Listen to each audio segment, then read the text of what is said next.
भय, दहशत, सत्तेचा गैरवापर या गोष्टी झाल्या तरी निवडणूक उत्तम झाली।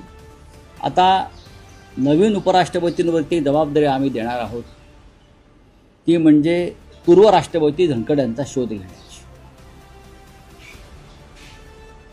राज्यसभा सुरू झाल्यावरती आम्ही हा मुद्दा उपस्थित करू की नवीन राज्यपालांच्या अधिकारामध्ये एखादी SIT स्थापन करता येईल का, की कहाँ गए पूर्व उपराष्ट्रपती।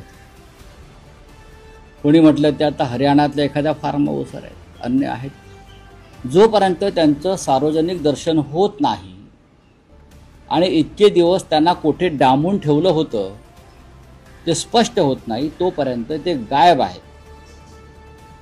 असंच आम्ही गृहीत धरतो।